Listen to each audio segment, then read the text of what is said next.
যে যা ওরা এতদিন তৃণমূলকে আক্রমণ করতো, মমতা বন্দ্যোপাধ্যায়কে আক্রমণ করতো, আমরা গণতন্ত্রের অঙ্গ হিসেবে সেগুলোকে মেনে নিয়েছি। কিন্তু যখন বাংলা আক্রমণ হবে, বাঙালি আক্রমণ হবে, এমনকি আমার বুকের ভাষা, মাতৃভাষা, সেটা যখন আক্রান্ত হবে, আমরা তৃণমূলের কর্মীরা, শুধু তৃণমূলের কর্মী না, একজন বাঙালি হিসেবে আমি ঘরে বসে থাকতে পারি না।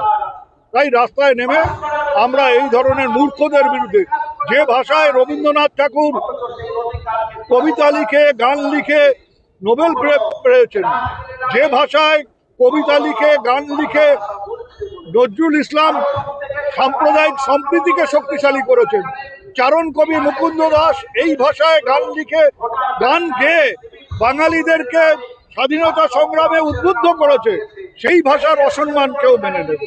বিরোধী দলনেতার অভিযোগ যে তাদের বিধায়কদের উপরে হামলা করা হচ্ছে, কোথায় বিধায়কদের উপর হামলা হয়েছে আমার তো চোখে পড়ে।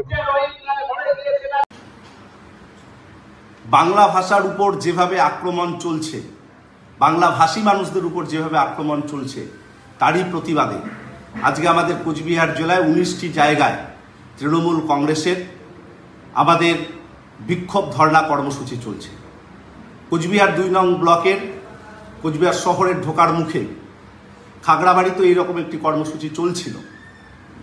হঠাৎ যখন শুভেন্দু অধিকারীর কনভয় যায়, পুলিশ ব্যারিকেড রাস্তার দুপাশে ছিল, আমাদের তৃণমূল কংগ্রেস কর্মী সমর্থকরা শুভেন্দু বাবুকে দেখে জয় বাংলা ধ্বনি দিয়েছে। এটা স্বাভাবিক, কারণ তিনি জয় বাংলা ধ্বনি দিলে যেভাবে রিয়াক্ট করেছেন একজন কর্মী, আরামবাগের কর্মী কাছে গিয়ে, সেটা অনুবিপ্লিত ছিল।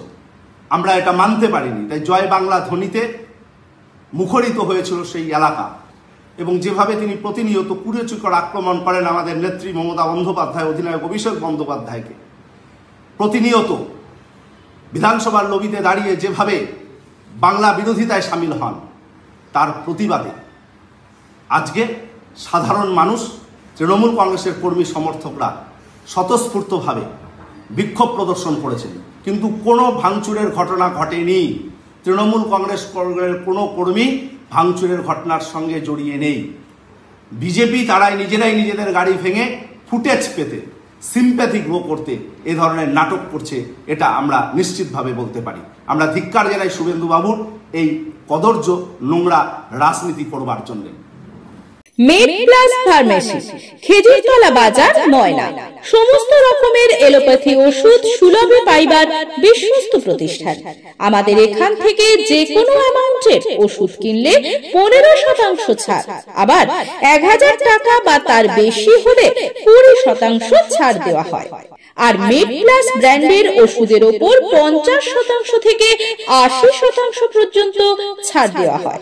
এছাড়া কার্ডের সুবিধা পেতে কিংবা বিশদ জানতে আজই যোগাযোগ করুন মেড প্লাস ফার্মেসি, খেজুরতলা বাজার, ময়না। 2 কিলোমিটারের মধ্যে হোম ডেলিভারি দেওয়া হবে। যোগাযোগ 6294848748।